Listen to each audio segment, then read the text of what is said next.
জাতীয় থেকে আন্তর্জাতিক প্রান্তিক জনপদ থেকে নগর চারপাশ ঠিক কি ঘটছে এই মুহূর্তে তা নিয়ে আয়োজন এখন চারদিক। আর আপনাদের সাথে আছি আমি সিউল আহমেদ। কক্সবাজারে পাহাড় ধসে 4 শিশু সহ 6 জনের মৃত্যু হয়েছে। ভারী বর্ষণে রাতভর বৃষ্টিতে এ পাহাড় ধসের ঘটনা ঘটে। ফায়ার সার্ভিস জানায় বৃহস্পতিবার রাত থেকে ভারী বৃষ্টি অব্যাহত রয়েছে কক্সবাজারে। রাত 2টার দিকে কক্সবাজার সদরের ঝিলংজায় মিজানের বাড়ির ওপর পাহাড়ের একটি অংশ ধসে পড়ে।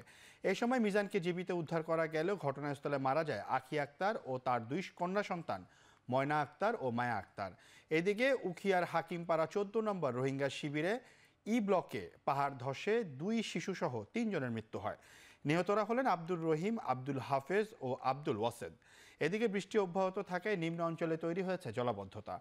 গতকাল বিকাল 3টা থেকে আজ বিকাল 3টা পর্যন্ত 24 ঘন্টায় সর্বোচ্চ 501 কিলোমিটার বৃষ্টিপাত রেকর্ড করেছে আবহাওয়া অফিস।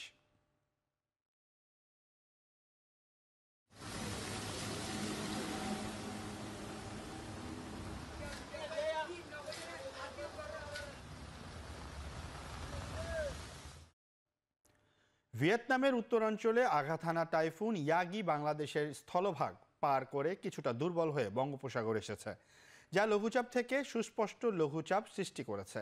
আজ রাতের মধ্যে এটি নিম্নচাপে পরিণত হবে বলে জানিয়েছে আবহাওয়া অফিস। এতে খুলনা, ঢাকা, বরিশাল ও চট্টগ্রাম বিভাগে ভারী থেকে অতি ভারী বৃষ্টির শঙ্কা রয়েছে। দুর্ঘটনা এড়াতে চট্টগ্রাম, কক্সবাজার, মোংলা ও পায়রা সমুদ্র বন্দরকে 3 নম্বর স্থানীয় সতর্ক সংকেত দেখাতে বলা হয়েছে। ভারী বৃষ্টির কারণে চট্টগ্রাম বিভাগের পাহাড়ি এলাকার কোথাও কোথাও ভূমিধসের শঙ্কা রয়েছে। দক্ষিণ পূর্বাংশে এবং তৎসংলগ্ন উত্তর পূর্ব বঙ্গোপসাগর এলাকায় একটি লঘুচাপ তৈরি হয়েছে, যেটি এখন বর্তমানে সুস্পষ্ট লঘুচাপ আকারে একই এলাকায় অবস্থান করছে। খুলনা, বরিশাল, চট্টগ্রাম ও ঢাকা বিভাগের কোথাও কোথাও ভারী থেকে অতি ভারী বর্ষণের সম্ভাবনা এবং সেই সাথে চট্টগ্রাম বিভাগের পাহাড়ি এলাকায় ভূমিধসের সম্ভাবনা রয়েছে। এটা আস্তে আস্তে এটা এখন যে সুস্পষ্ট লঘুচাপ আছে এটা আরও ঘনীভূত হয়ে সেটা নিম্নচাপে পরিণত হওয়ার সম্ভাবনা রয়েছে এবং এটা আরও উত্তর পশ্চিম দিকে অগ্রসর হয় সেটা বাংলাদেশের মধ্যভাগের উপর দিয়ে সেটা ভারতের দিকে অতিক্রম করার সম্ভাবনা রয়েছে। এর ফলে আজকে রাতে বা আগামী দিন সারা দেশেই ভারী থেকে অতি ভারী বর্ষণের সম্ভাবনা রয়েছে। দেশ ধ্বংস করতে যারা শেখ হাসিনাকে সহায়তা করেছিল তারা এখন জেলে বসে সুযোগ সুবিধা ভোগ করছে বলে মন্তব্য করেছেন বিএনপি চেয়ারপারসনের উপদেষ্টা জয়নুল আবেদিন ফারুক। আজ প্রেস ক্লাবের সামনে তারেক রহমানের মিথ্যা মামলা প্রত্যাহারের দাবিতে অবস্থান কর্মসূচিতে তিনি কথা বলেন। জয়নুল আবেদিন বলেন, প্রশাসনে বসে শেখ হাসিনার দোসররা জেলে আটককৃতদের সহায়তা করছে। গণতন্ত্র হত্যার জন্য শেখ হাসিনার বিচার হওয়া উচিত বলে মনে করেন বিএনপির এই নেতা। তিনি বলেন, ক্ষমতায় যাওয়ার জন্য নয় বরং জনগণের ভোটাধিকার নিশ্চিতই প্রধান লক্ষ্য বিএনপির। তারা ক্ষমতায় আসলে দুর্নীতি, স্বজনপ্রীতির কাছে মাথা নত করবে না বলে মন্তব্য করেন তিনি।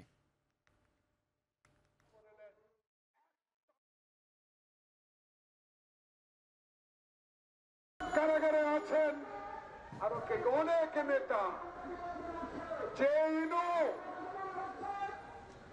যে রাশেদ খান মেনন বাংলাদেশের সংবিধান, বাংলাদেশের সকল প্রতিষ্ঠান ধ্বংস করে দেওয়ার জন্য শেখ হাসিনাকে সব সময় সহযোগিতা দিয়েছেন, তারাও এখন জেলে।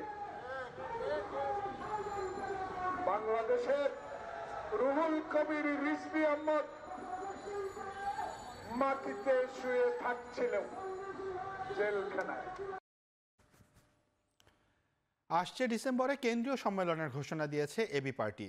বিকেলে রাজধানীর গণস্বাস্থ্য নগর হাসপাতাল মিলনায়তনে জেলা ও মহানগর প্রতিনিধি সম্মেলনে একথা জানান দলটির আহ্বায়ক AFM সোলাইমান চৌধুরী। সম্মেলন উপলক্ষে চলতি মাসের 18 তারিখের মধ্যে নেতাকর্মীদের প্রতিনিধি তালিকা চেয়েছে দলটি। এ সময় তিনি বলেন, অবাধ, সুষ্ঠু ও নিরপেক্ষ নির্বাচন হলে 300 আসনে প্রার্থী দেবে এবি পার্টি। নির্বাচনে অংশ নিতে নেতাকর্মীদের মাঠে সক্রিয় ভূমিকা রাখতে এ সময় নির্দেশ দেওয়া হয়। এদিকে প্রতিনিধি সম্মেলনে অন্তর্বর্তী সরকারের রাষ্ট্র সংস্কারের 6 কমিশনের বিকল্প প্রস্তাব দিয়েছে দলটি।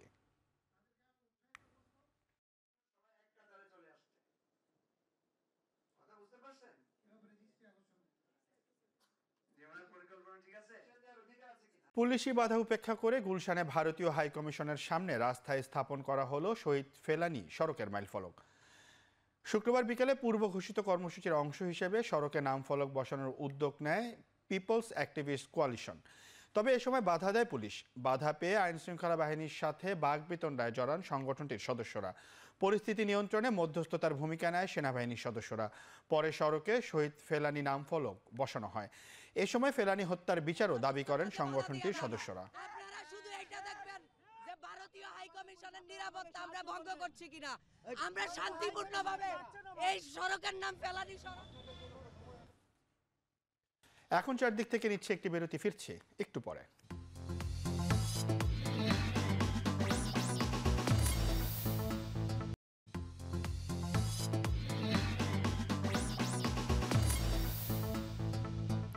বিরতির পর ফিরে এলাম, আপনারা দেখছেন এখন চারদিক। একে তীব্র গরম, তার উপর লোডশেডিং এর কারণে বিপাকে সাধারণ মানুষ। শহর থেকে গ্রাম কেউই রেহাই পাচ্ছে না লোডশেডিং এর কবল থেকে। ময়মনসিংহে তীব্র গরম আর লোডশেডিংয়ে অতিষ্ঠ জনজীবন। শহরের তুলনায় গ্রামে লোডশেডিংয়ের মাত্রা কয়েক গুণ বাড়ায় উঠছে নাভিশ্বাস। এতে করে ক্ষতিগ্রস্ত হচ্ছে ক্ষুদ্র মাঝারি শিল্প প্রতিষ্ঠানের উদ্যোক্তা সহ ব্যবসায়ীরা। ময়মনসিংহ অঞ্চলে বিদ্যুতের চাহিদা 1350 মেগাওয়াট হলেও সরবরাহ 1000-এর নিচে। এদিকে ঘন ঘন লোডশেডিংয়ের কারণে বিপাকে রাজশাহীর বরেন্দ্র অঞ্চলের কৃষক। দিন-রাত মিলে বরেন্দ্র এলাকায় লোডশেডিং হচ্ছে 6 থেকে 7 ঘন্টা। এতে আমন আর স্বর্ণার অবাধে সেচ স্বল্পতায় উৎপাদন ব্যাহত হওয়ার শঙ্কা তৈরি হয়েছে। সেচ সংকটে প্রতি বিঘায় খরচ বেড়েছে 1500 থেকে 3000 টাকা।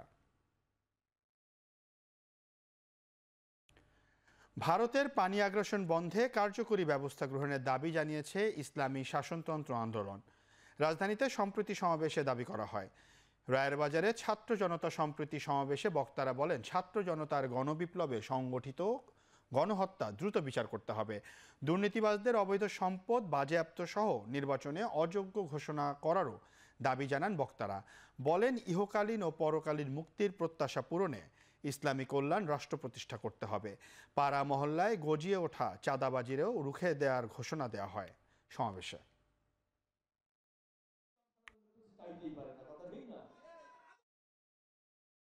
কেমন যেন জগত্তর পাথর মাথার উপরে ছিল, গত 5ই আগস্ট আল্লাহ সেই পাথর দূর করে দিয়েছে।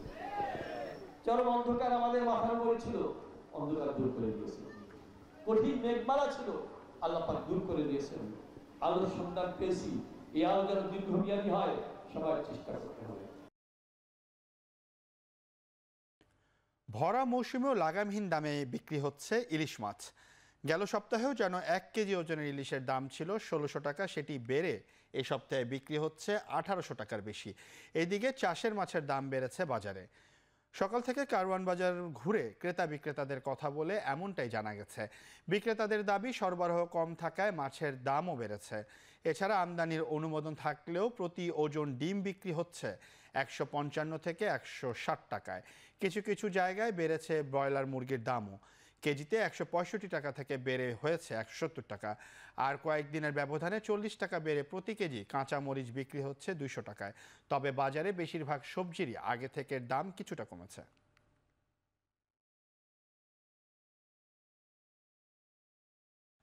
প্রতি বছরের মতো এবারও পবিত্র ঈদে মিলাদুন্নবী উপলক্ষে যশনে জুলুসের আয়োজন করেছে মোহাম্মদপুরের কাদেরিয়া তৈয়বা আলিয়া কামিল মাদ্রাসা। শুক্রবার পবিত্র ঈদে মিলাদুন্নবী উপলক্ষে মোহাম্মদপুর থেকে বের করা হয় র্যালি। এ র্যালিতে নেতৃত্ব দেন দরবারে আলিয়া কাদেরিয়া সিরিকোট শরীফের হুজুর সৈয়দ মোহাম্মদ তাহের শাহ। উপস্থিত ছিলেন আল্লামা সৈয়দ মোহাম্মদ সাবির শাহ ও শাহজাদা আল্লামা সৈয়দ মোহাম্মদ কাশেম শাহ। মোহাম্মদপুরের বিভিন্ন সড়ক প্রদক্ষিণ করে কাদেরিয়া তৈয়বা আলিয়া কামিল মাদ্রাসায় এসে শেষ হয় র্যালিটি। দেশের বিভিন্ন স্থান থেকে এই র্যালি এবং দিনব্যাপী অনুষ্ঠানে অংশ নিতে আসেন সুন্নি অনুসারীরা।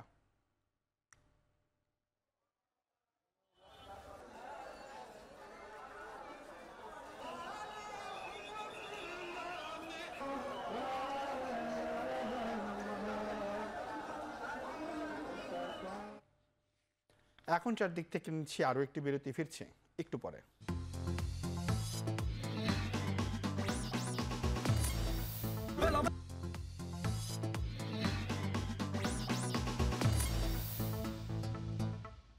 বিরতির পর ফিরে এলাম আরও একবার, আপনারা দেখছেন এখন চারদিক। অবশেষে আবগারি দুর্নীতি মামলায় জামিন পেলেন দিল্লির মুখ্যমন্ত্রী অরবিন্দ কেজরিওয়াল। শুক্রবার ভারতের সুপ্রিম কোর্ট এই রায় দেয়। এর আগে সিবিআইয়ের অভিযোগ চ্যালেঞ্জ করে সুপ্রিম কোর্টে আর্জি জানান কেজরিওয়াল। যদিও জামিন চেয়ে প্রথমে দ্বারস্থ হয়েছিলেন দিল্লির হাইকোর্টে, সেখান থেকে মামলা গড়ায় সর্বোচ্চ আদালতে। গেল 5 সেপ্টেম্বর শুনানির পর রায় স্থগিত রাখার সিদ্ধান্ত নেন সুপ্রিম কোর্টের বিচারপতি সূর্যকান্ত এবং উজ্জ্বল ভূঁইয়ার বেঞ্চ। গত 21 মার্চ আবগারি দুর্নীতি মামলায় কেজরিকে গ্রেফতার করেছিল ভারত সরকারের অর্থনৈতিক গোয়েন্দা সংস্থা এনফোর্সমেন্ট ডিরেক্টর ইডি। আটক হওয়ার আগে দিল্লির মুখ্যমন্ত্রী পদ থেকে ইস্তফা না দেয় অরবিন্দ কেজরিওয়ালই দেশের প্রথম মুখ্যমন্ত্রী যিনি পদে থাকাকালীন গ্রেফতার হয়েছেন।